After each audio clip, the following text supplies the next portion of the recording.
Odil, buenas tardes, soy Jesús Pacheco, que va a hacer de moderador un poco esta tarde. Pues nada, encantada de estar aquí. ¿Me oís bien? Sí, perfecto. Yo por lo menos perfectamente. Bueno, fenomenal. Que la iluminación es un poco rara. Es íntima, no pasa nada. Bueno, pues nada, pues encantada, Jesús, de que estés aquí conmigo y de la oportunidad. No, por Dios, la oportunidad nuestra de poderte tener a alguien como tú.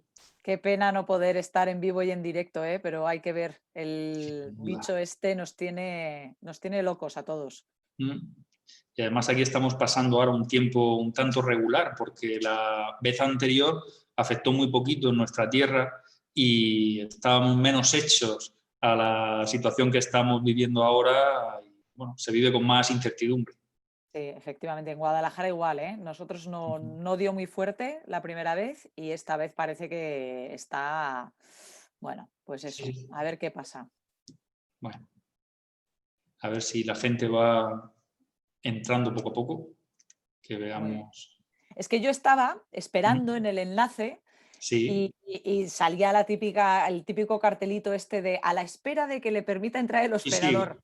A mí me Y- pasaba igual, ¿eh? O sea, que habrá que echarle la culpa al tercero que está aquí. Exacto, y es un estrés porque es que son las 8 y, y dices, yo Y no mandando empieza. mensajes, estoy esperando, pero bueno.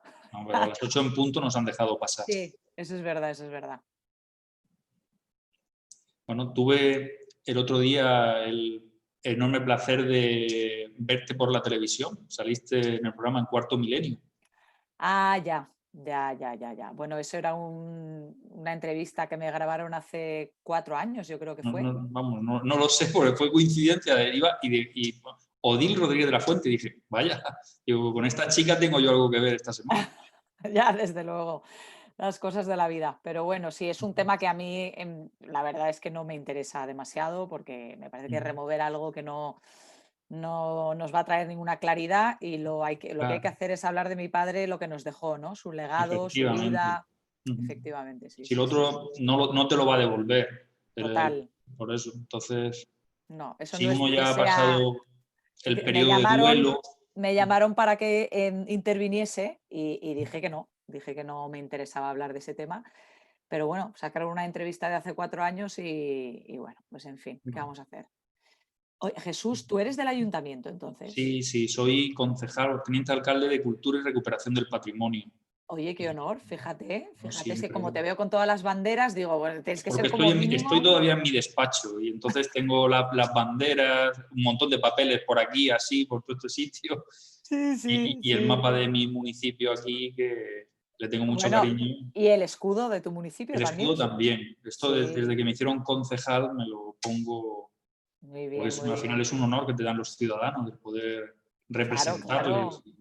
Hombre, por y lo hago además con supuesto. todo el cariño.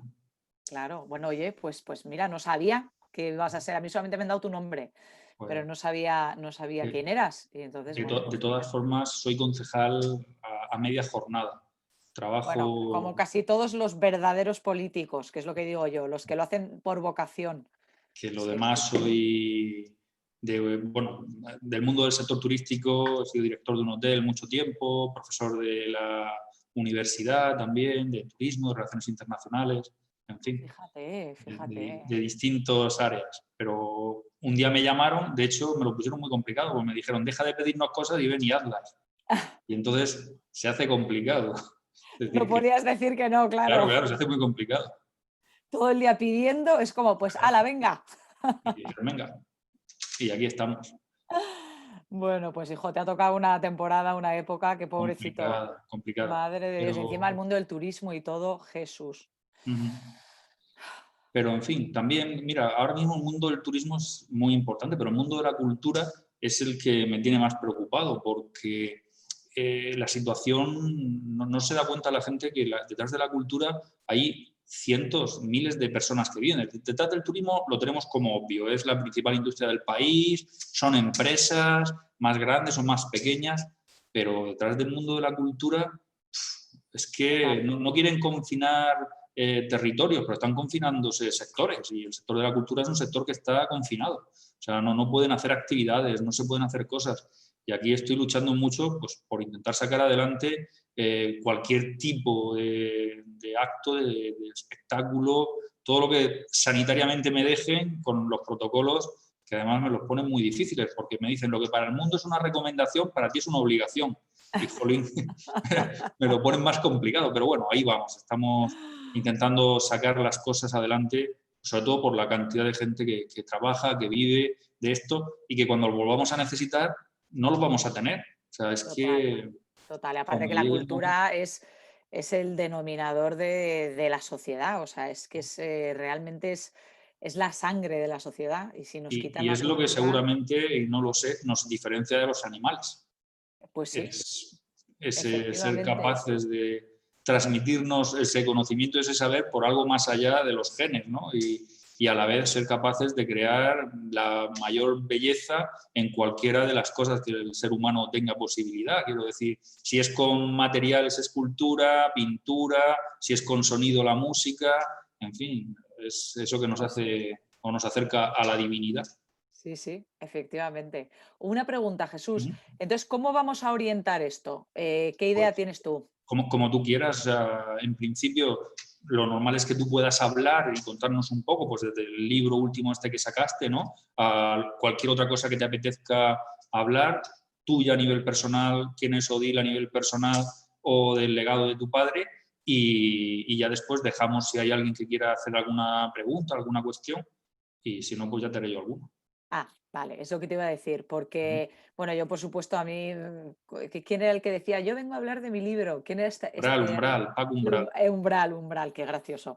Bueno, pues mira, encantada de hablar de mi libro porque es el legado de mi padre y a mí, vamos, si me dejas hablar de él, Claro. tranquilamente sin ningún problema.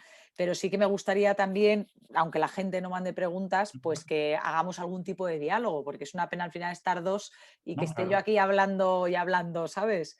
Así que Eso. encantada también que hagamos un diálogo, ¿vale? Perfecto. De todas formas, lo que no sé, me extraña porque la hora que teníamos era las 8 de Sí, inicio, sí. pero no sé, voy a ver, porque puede ser que estemos nosotros hablando y Y, no se y- esté y- conectando la gente a Zoom, sino que estén viéndonos, ¿sabes? Como si fuera Bueno, un pues canal, aquí con lo cual estamos. diríamos, empezaríamos de nuevo y diríamos, aquí saludamos, voy a ver Sí, que te si digan a ti Norio porque yo sí que no tengo... nos cuenta alguna cosa. Sí.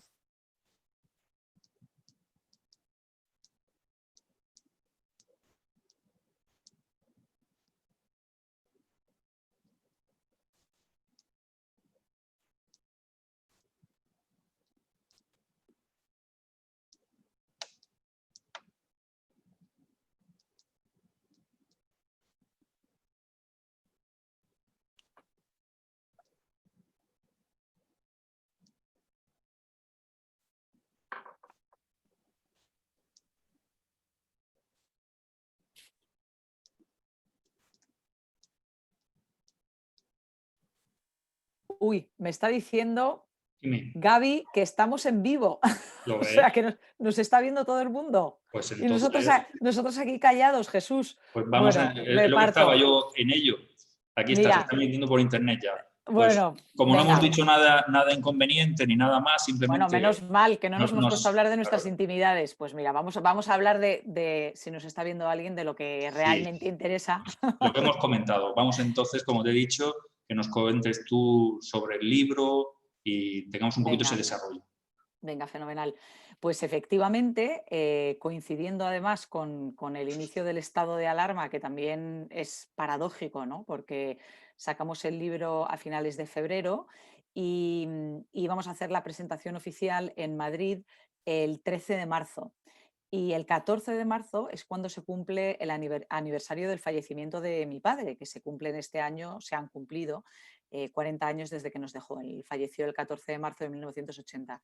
Y el 14 de marzo se declara el estado de alarma. Imagínate también qué casualidad, ¿no? Entonces, bueno, pues ¿cómo surge la idea del libro? Que me lo preguntan mucho. Pues el libro surge a raíz de que la editorial Geoplaneta se pone en contacto conmigo y fue en el año 2019 Y bueno, como son estas editoriales, que es una maravilla, porque ellos van por delante, van pensando qué efemérides, qué va a pasar, ¿no? Y qué tipo de productos quieren sacar al mercado. Y entonces, bueno, pues ellos estaban al loro de que iba a ser el aniversario y me propusieron la idea de hacer un libro sobre mi padre. Y inicialmente la verdad es que no lo veía claro porque se han escrito muchas biografías sobre mi padre, se han hecho muchos documentales sobre su vida y no tenía muy claro qué podía aportar yo que no se hubiese dicho ya. Entonces, bueno, pues además no me veía yo como biógrafo, ¿no? ¿Qué voy a escribir yo sobre mi padre como hija? Me daba como pudor también. Entonces les dije que no inicialmente, pero bueno, ellos insistieron, me dijeron, "Bueno, piénsatelo, puede ser un ensayo, cualquier cosa, ¿no? Tú piénsatelo". Y es verdad que yo, como la fan número uno de mi padre, que me encanta escucharle, leerle, es una fuente de inspiración inagotable, pues me di cuenta de que había una buena parte de su pensamiento, sobre todo el pensamiento más profundo, más filosófico, que gran parte del público desconocía, porque aunque en España afortunadamente se le recuerda todavía con muchísimo cariño como el amigo de los animales, pues mi padre fue mucho más que el amigo de los animales, ¿no? Se le recuerda muy vinculado a su última serie, El hombre y la tierra, que se empezó a emitir en el año 73 hasta la fecha de su fallecimiento. Y bueno, su carrera fue más larga, no mucho más, es verdad, porque aunque parezca que estuvo ahí siempre y que hizo una obra ingente, que la hizo en muy pocos años, la verdad que eso es sorprendente, en apenas 20 años de trabajo. Pero claro, está toda su obra radiofónica, que son más de 300 horas grabadas, está toda su obra editorial, que nos dejó 2 enciclopedias, más otra serie de libros, todas sus colaboraciones en prensa, todos los programas también de televisión anteriores al Hombre y la Tierra.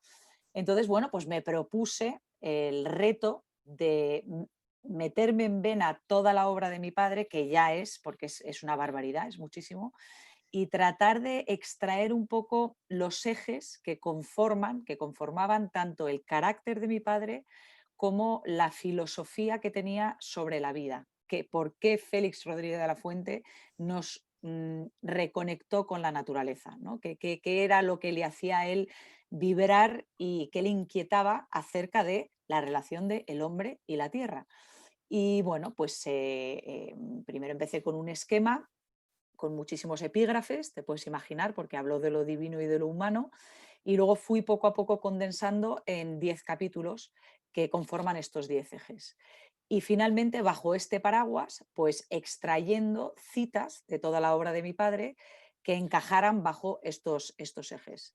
Entonces, realmente es un libro de mi padre, no es un libro mío, ¿no? Porque el 85% del libro o más son textos de mi padre. Y hay una peculiaridad que me gustaría mencionar también, que la menciono en el libro, en uno de los capítulos, de hecho, que se llama La Palabra, pero que es muy sorprendente porque tampoco sabía mucha gente, que es que mi padre no escribía. Aun habiendo dejado mucha obra escrita con las enciclopedias que he comentado y demás, aun habiendo escrito guiones en principio, porque hizo sus proyectos audiovisuales o sus proyectos radiofónicos, todo era improvisado. Es impresionante porque cualquiera que se tenga que enfrentar a un micrófono se da cuenta de la dificultad que esto conlleva, pero no una vez, sino una vez todas las semanas durante varios años, para hablar además de temas enormemente complejos y de temas además sobre los que tenía la capacidad de entrelazar conocimientos muy diferentes, conocimientos tanto de antropología como de ciencia. Era una persona además que el rigor para él científico era fundamental, y citando siempre a los sabios de los que extraía esta información, y él se consideraba a sí mismo un poco como un vector de esa información, ¿no? Y también un catalizador de cambio. Él, su objetivo último, que también es curioso porque, claro, hay gente que dice, bueno, pues a ver, una persona que trabaja en medios de comunicación, naturalista, doctor en medicina, porque él fue un doctor en medicina, ¿cuál es su objetivo último? Acercarnos a la naturaleza, entretener, pero su objetivo último, que él mismo lo dice y lo recoge, era agitar conciencias. De hecho, la parte de atrás del libro se llama Reflexiones de un agitador de conciencias. Y él lo que quería era empoderar a la ciudadanía, ¿no? Era formar a la gente que le estaba escuchando, y además de forma transversal, que eso es un arte como comunicador, pocos comunicadores existen, ha habido, que hayan llegado de forma tan absolutamente transversal a toda la población, independientemente de edad, independientemente de clase social, de nivel de educación, en todos los rincones de este país, que me considero en eso un ser enormemente afortunado, además en estos momentos donde parece que todo se rompe, todo se fragmenta, ¿no? Pues en todos los rincones ya puedo ir a Galicia, al País Vasco, a Cataluña, a Andalucía, a Murcia, ¿no? Que recibo un cariño inmenso por parte de toda la gente y sobre todo un enorme sentido de agradecimiento hacia ese objetivo que tenía mi padre, ¿no? Que era el de elevar el nivel cultural. ¿Por qué? Porque creía firmemente en el ser humano. Y esto es un mensaje que yo creo que hoy es más importante que nunca. Es un mensaje enormemente optimista, por eso considero que este es un libro que precisamente, ¿no? Con esta pandemia, en estos momentos de tantísima incertidumbre, pues es una medicina del alma. Es, aparte de que desde el punto de vista de escritura y de riqueza literaria es una maravilla porque hay muchísimos cuentos, muchísimos relatos, la riqueza en el léxico de mi padre también es maravilloso, ¿no? El uso del lenguaje, incluso palabras del antiguo castellano, también científicas, bueno, pues en sí mismo es todo un paisaje literario en el que te adentras cuando lees los fragmentos, pero sobre todo lo que te hace es que te forma, te agita, ¿no? Agita tu conciencia y te llena de esperanza y de ganas de salir ahí fuera y poner tu grano de arena, ¿no? De decir, es verdad, el ser humano es algo absolutamente asombroso y extraordinario, absolutamente asombroso. Es que somos el producto, no nos damos cuenta porque estamos tan sumidos en la cotidianidad y tan distraídos, ¿no? por la política, por lo que está pasando, por esta sociedad de consumo en la que estamos metidos, que no nos hacemos cargo de que somos el producto de más de 4.000 millones de años de evolución de la vida sobre la Tierra, que no somos, como decía mi padre, seres que vienen de un ovni, ¿no? de algún otro planeta, que estamos absolutamente imbricados y vinculados a la vida con mayúsculas y somos el producto de esa vida.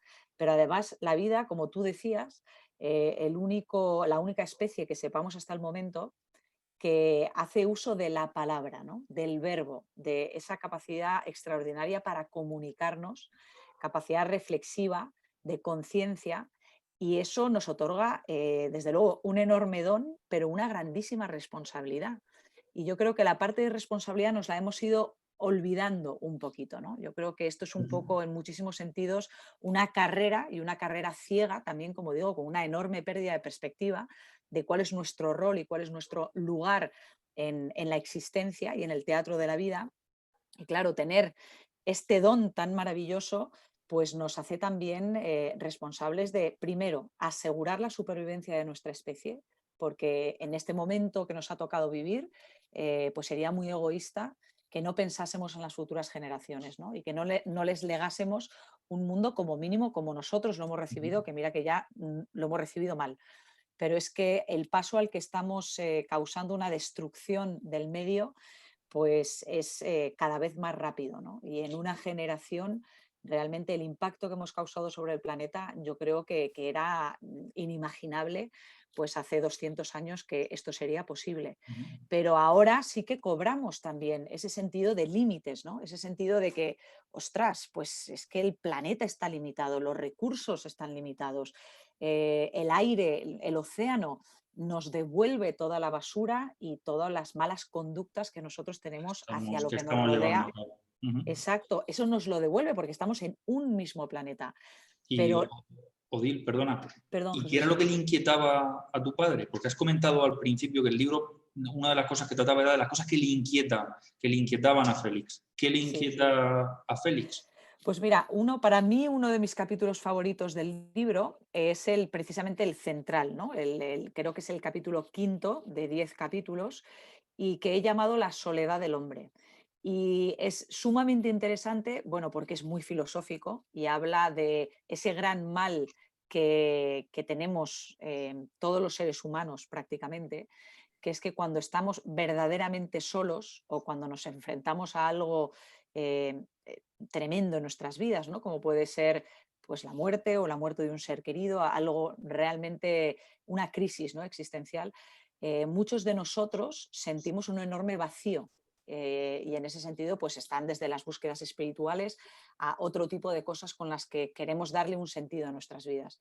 Y mi padre es curioso porque a través de la antropología, a través de analizar un poco el origen de la humanidad, de dónde venimos, nuestra infancia paleolítica, que fue una infancia compartida pero de cientos de miles de años, comparado con lo que ha sido el neolítico, que han sido apenas 10.000 años, pues cómo éramos realmente, cómo era un ser humano idéntico a lo que somos ahora, anatómicamente y en capacidad cerebral, pero qué tipo de vida vivíamos, cómo era la felicidad, éramos o no seres más plenos, más realizados, y de dónde vienen estos males que nos aquejan, como es ese enorme sentido de vacío y de soledad. Y es curioso porque, claro, estas son una de las grandes cuestiones que ha tenido la humanidad a lo largo de toda su historia, los grandes pensadores, y era una de las cosas que inquietaba a mi padre. No solamente eso, ¿no?, ese mal que aqueja a la humanidad, ese sentido de vacío que parece que nada lo puede llenar, sino también la escisión, en qué momento el ser humano se separa de la naturaleza y siente que es ajeno a ella y en muchos sentidos superior, que la naturaleza ha sido puesta ahí, pues para su propio beneficio, ¿no? Y entonces él analiza estos temas en este capítulo, y lo que te puedo decir, para no desgranártelo, es que sus conclusiones a las que llega, porque él siempre deja la puerta abierta, no es nada dogmático, cosa que también es curiosa, porque yo creo que también le recordamos como una persona muy vehemente, ¿no?, con mucha fuerza, con muchas convicciones, pero si te lees, realmente entras, ¿no?, en lo que nos cuenta, no es dogmático. Él señala, apunta, pero siempre invita a que cada uno de nosotros reflexionemos, ¿no? Y cómo eso crea en ti también una inquietud y hace que tú busques tus propias salidas y tus propias respuestas. Y en este caso, la respuesta es muy positiva porque la conclusión a la que llega después de dar muchas vueltas a lo largo de toda nuestra evolución, buscando también ejemplos de ramas de lo que fue ese tronco, de nuestra infancia colectiva del Paleolítico, y que las ramas que se han desgajado de ese tronco y que quedan todavía y perduran hoy día son algunos pueblos cazadores recolectores, analizando también cómo son ellos, ¿no? Pues él llega a la conclusión de que es un mal que nos aqueja desde pocos años, ¿no?, recientemente, es decir, a raíz del Neolítico y a raíz de una conducta que en muchos sentidos es patológica, desnaturalizada también, ¿no?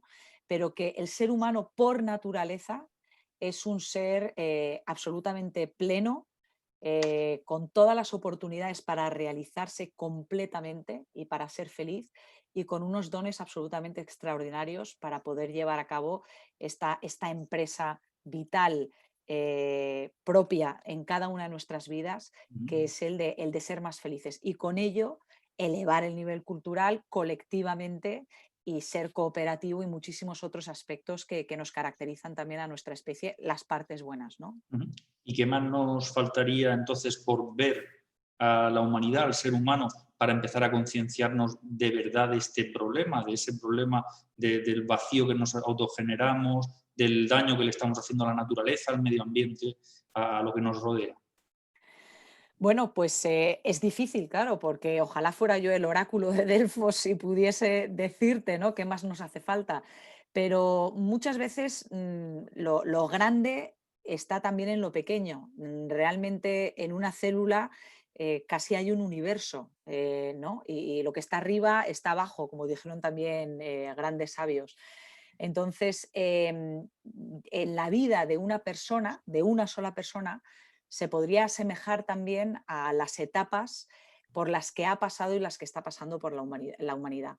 Entonces, utilizando también esta analogía que utilizaba mi padre, de que nuestra infancia colectiva fue el Paleolítico, podríamos decir que el Neolítico, el momento a partir del cual el ser humano empieza a domesticar a las plantas y a los animales, pero sobre todo a domesticarse a sí mismo y a otras personas, empieza la esclavitud, empieza también un tipo de creencias religiosas con un solo Dios, las guerras, la propiedad, bueno, toda una serie de cosas, ¿no? Podríamos decir que eso era el comienzo de la adolescencia. ahora mismo, en esta etapa, que es como una prolongación del neolítico, aunque estemos en una etapa de posmodernidad tecnológica, pero también dentro de unas mismas premisas y un mismo paradigma, pues quizá es una especie de adolescencia colectiva donde nos consideramos como los adolescentes que estamos por encima del bien y del mal, que a nosotros no nos va a pasar nada, que un chaval pues, puede coger una moto, puede drogarse, ponerse a 300 por hora y no le va a pasar nada, ¿no? Y no solo eso, sino que cuestionamos todo aquello con lo que nos educaron, ¿no? Todos aquellos valores, principios que vienen de nuestra infancia y de nuestra familia, porque es lo propio de la adolescencia, cuestionarte las cosas, rebelarte ante esos valores y luego, si Dios quiere, aprendes de esa etapa y llegas a una madurez en la que de repente vuelves la vista atrás y recuperas, ¿no?, muchos de estos valores, recuperas también el sentido de identidad, el sentido de sitio, el sentido de familia y quizá nos tenga que pasar eso, es decir, a lo mejor en esta adolescencia tengamos que, previo sufrimiento, previo tocar esos límites, pues echar la vista atrás y recuperar los valores de nuestra infancia colectiva, que realmente tienen que ver con ese nexo, con la vida con mayúsculas, con ese profundo respeto al resto de formas de vida y con sentirnos indisolubles del fenómeno vital, ¿no? Y con ese enorme sentido de responsabilidad que conlleva la conciencia. Entonces, claro, yo no te sé decir si vamos a tener que sufrir mucho, un poco o cuánto para realmente despertar, abrir los ojos y colocar a la vida en el centro de todo, del sistema socioeconómico, de absolutamente todo, ¿no? Porque es como debería de ser, de la educación, de todo. Pero lo que está claro es que no podemos seguir por este rumbo. Y también lo bueno y lo positivo es que cuando nos demos cuenta, si no es demasiado tarde, esta realización, como decía mi padre, ¿no? Nos hará mucho más felices, nos hará vivir vidas mucho más plenas y enriquecerá enormemente nuestra cultura, nuestro acervo cultural y la dirección que tomemos hacia el futuro. Ujú. La verdad es que parece que una de las cosas que la humanidad estaba aprendiendo en general era a respetar más el medio ambiente. En los últimos años, lustros, hemos visto lo del agujero de la capa de ozono, que se puso todo el mundo a intentar evitarlo y ya parecía que había como buenas noticias, que decían que se estaba ya comenzando a recuperar o a cerrar un poco. Han aparecido otros problemas, que si el cambio climático, el deshielo de los polos. Ahora estábamos con todo el tema de los plásticos, los microplásticos y todo lo que esto está suponiendo para el medio ambiente, para los océanos. Parece que estábamos queriendo empezar a aprender, ¿no? Que habíamos tocado ese límite, como tú muy bien comentabas, ¿no? Que esta humanidad adolescente estaba dándose cuenta que había que cuidar la casa. Sí, yo creo que en definitiva han cambiado muchísimo las cosas desde los tiempos de mi padre, que cuando mi padre estaba vivo, incluso cuando empezó a trabajar, existía la Junta de Extinción de Animales Dañinos, a través de la cual el Estado pagaba a cualquier persona que llevase los restos de un depredador a un ayuntamiento, ¿no? Imagínate de ahí a tener una vicepresidencia de transición ecológica, ¿no? Pues ese es un paso enorme. Como tú dices, yo creo que la concienciación en general, la ciudadanía, es muchísimo mayor de lo que era. Pero nuestra capacidad de destrucción es también mucho mayor y quizá exponencialmente mayor de lo que era en tiempos de mi padre, ¿no? Ujú. El que seamos cada vez más civilizados, lo cual es, por supuesto, positivo, pero económicamente, pues vaya llegando, ¿no? Ese acceso al consumo, a bienes y servicios que tenemos en el primer mundo, pues a otras partes del mundo, con el enorme número de personas que somos y que cada vez somos más en el planeta, si nuestro nivel de vida lo tuviesen todas las personas del planeta, sería con esta forma que tenemos de producir totalmente insostenible, ¿no? Entonces, hay una buena parte también que contribuye a esto, que es la deslocalización, es el no saber qué estás haciendo cuando compras un producto, ¿no? El de forma indirecta estar promoviendo pues un tipo de producción intensiva, industrializada, que está bueno, pues acabando con las tierras fértiles, que está destruyendo selvas en otras partes del mundo, que está dando lugar también a la contaminación de los suelos por la producción industrial de las carnes en muchos casos, ¿no? Entonces, el problema es enormemente complejo, tiene mucho que ver con cómo está montado el sistema socioeconómico, pero afortunadamente las respuestas y las propuestas están ahí. La cuestión es que hay que implementarlas y que hay que hacerlo con mucha más rapidez de la que la mayoría de nosotros creemos y pensamos, ¿no? Siempre decimos, no, no, esto, bueno, esto le pasará a mis nietos. Pues las peores previsiones del IPCC, ¿no? En relación al cambio climático y los diferentes escenarios que se planteaban hace años ya, estamos dentro de las peores, ¿no? Que se pensaban que iban a ocurrir a estas alturas. Es decir, esto va muy rápido y realmente las consecuencias son tremendas. Y lo malo es que quizá cuando reaccionemos será demasiado tarde, porque cómo funciona la naturaleza no es de forma lineal, ¿no? Hay puntos de inflexión y parece que se van acumulando, es como ir poniendo una gotita en un vaso, parece que no pasa nada, pero la diferencia de una gota más puede hacer que Sí. se colme el vaso, ¿no?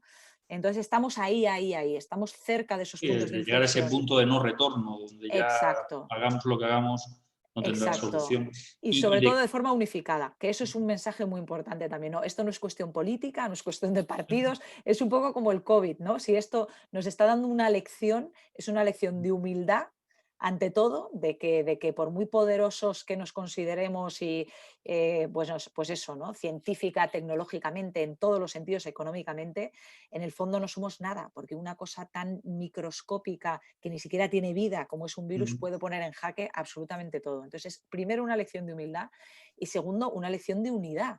Tenemos que asumir o afrontar estos retos de forma absolutamente unificada como una especie única, ¿no? Entonces yo así, creo que esto va a ser un buen entrenamiento también para poder afrontar no la ola del COVID, sino el tsunami del cambio climático y la pérdida de biodiversidad. ¿Y sobre qué alertaba tu padre? ¿Sobre qué problemas eran los que a él le inquietaban en cuanto a lo que transmitía en aquel momento? Bueno, pues mi padre está obsesionado con la educación, con las futuras generaciones y con los niños, ¿no? Ese era un tema, él se daba cuenta que ahí era donde verdaderamente podía realizar un cambio. Y yo creo que hoy día hay mucha más conciencia, pues en parte gracias al trabajo de mi padre con muchísimos niños que hoy somos adultos y que hoy podemos realmente aportar en cómo dirigir o redirigir todo este sistema, todo esto. Ujú.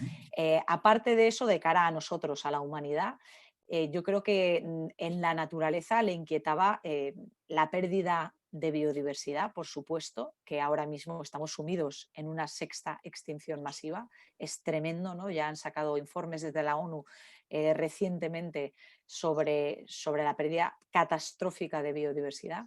Y le preocupaba mucho también el trato que teníamos hacia los océanos y en general la inconsciencia, ¿no?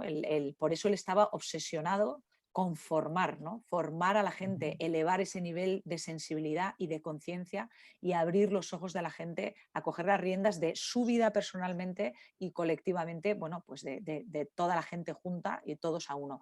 Pero él estaba enormemente preocupado de que esto no es un juego, ¿no? Esto realmente es... Sí, que nos va la eh, vida en ello. exacto, Sí. exacto. Bueno, me indican que ya nos quedan prácticamente 5 minutos para terminar. La verdad es que se ha pasado el tiempo volando, es un Sí. encanto el poder estar escuchándote lo que transmites. Me gustaría ahora comentarte en estos 5 minutos, fíjate una curiosidad de alguien que estuvo ayer, que tuvimos un coloquio, que es con la hija de Miguel Delibes, con Elisa Delibes. Que precisamente su padre también era un gran amante del campo y Efectivamente. de todo lo rural, y le gustaba la caza y el contacto, y los llevaba, decía que los llevaba mucho al campo. Nos contaba una anécdota de que se había comprado una casa de campo muy chiquitita, que eran 7 hermanos ellos, y decían, si es que no cabemos en la casa, y dice, es que la casa es para estar fuera. O sea, él no quería que estuvieran dentro, era la excusa para ir al campo, pero para estar fuera, ¿no? En contacto con la naturaleza. Esa conexión con el campo, con la naturaleza, de la que tú también has hablado, que era un poco quizá lo que os une, ¿no? Respecto también a esos padres que fueron capaces de transmitiros esa cercanía, ese vivir y contactar con la naturaleza. Como digo, en 3 minutos, porque se va a cortar en cualquier momento, ¿cómo ha cambiado eso tu vida? ¿Cómo cambió ese contacto con la naturaleza a la Odil que tenemos hoy como escritora?